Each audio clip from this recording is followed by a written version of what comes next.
welcome to tonight's show. We just received news of the October Revolution.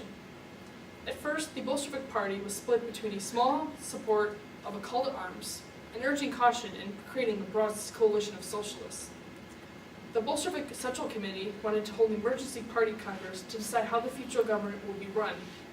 With Lenin in attendance, they resolved to make the seizure of power the order of the day. Through the 20th and the 24th of October were days of furious debate, such as issues as a possible German invasion and the instability of the government. Kerensky attempted to stop this revolution, the rearrest of leading Bolsheviks who had been detained after the July uprising and released during the Kornilov affair. On the 24th of October, the government sent military cadets to close 2 Bolshevik newspapers. On November 7th, military detachments supporting the Military Revolutionary Committee of the Petrograd Soviet, also known as the MRC, seized bridges, key government buildings, rail and power stations, communications facilities, and the state bank without any bloodshed. They also laid siege to the Winter Palace and arrested government members. Lenin claimed the demise of the provisional government before the Congress of Soviets, and then the Mensheviks, Social Revolutionaries, and Menshevik Internationalists left the Congress, and the power was left with the Bolsheviks. Now here is Hannah Marcy with news in Siberia. I'm here in Siberia to report on the provisional government. Although we may be rather removed from the heart of Russia, we still feel the effects of the failing government. Russia is currently at war, and everyone is feeling the effects. Conditions are atrocious everywhere. Transportation of food is slow, as we would know quite well out here. And hungry people are not happy people. The provisional government is on the verge of collapse. It has collapsed so much that it can no longer support its own people. It's only a matter of time before a new government steps up. And here's to Marissa. As many of you know, Bolshevik forces have overthrown the provisional government in an uprising that has come to be known as the October Revolution. This event has clearly been a coup carried out by the small group of revolutionaries directed by Lenin. There is still some level of debate Whoa. Wait just a second. Who are you? I'm a Bolshevik. Okay, and how did you get in here? Well, I was passing by and I overheard. You seem to be misinformed. What do you mean? And how did you get past security? That's unimportant, don't worry about it. And I'm talking about your simple assumption that the October Revolution was simply a coup. Oh really? What was it then? It was obviously more of a popular revolution than anything. In what way? The revolution was largely carried out by the Bolshevik Party, correct? And they were largely influenced by Lenin, weren't they? Maybe. Okay, so how was this caused by the people? Easily. The revolution was clearly a cause of the tensions in the lower classes. The countryside is in turmoil because of the poverty. The cities are filled with people with low wages, horrible working conditions, and a lack of food. Is it our party's fault that the people supported our ideas? That they were sick of the provisional government's rule? That they wanted change? True, I guess, yet the Bolsheviks seem to use the people's annoyance with the government to their advantage rather than act based on the people. Some would say that they didn't even have the full population support behind them. In fact, it seems much more probable that the Bolsheviks controlled the masses and they were controlled by Lenin at the same time. How can you judge the amount of support of the people as a whole for the cause anyway? I don't know. This is not theory of knowledge. This is a newscast. No. Anyway, you really have to leave now. Well, I disagree with you. That you have to leave?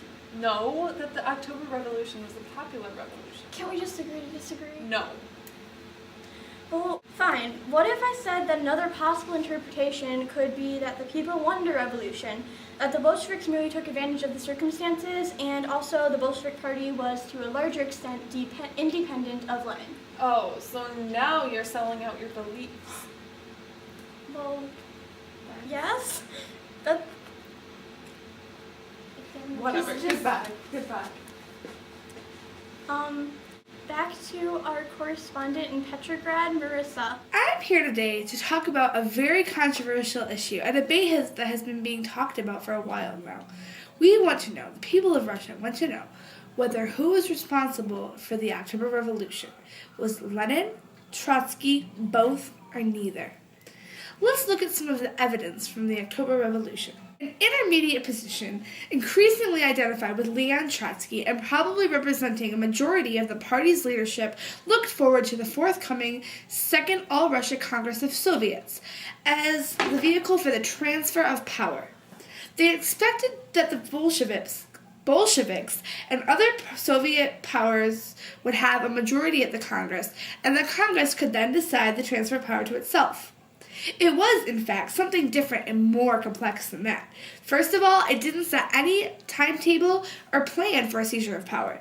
Rather, the resolution was that a formal reversion of the Bolshevik Party policy to the idea that an armed uprising was more a revolutionary necessary, but did not commit the party to a seizure of power before the Congress of Soviets or at any other specific time or by any specific means. Despite Lenin's bullying, the party leadership continued to focus on the Congress of Soviets as the time, place, and vehicle for the transfer of power.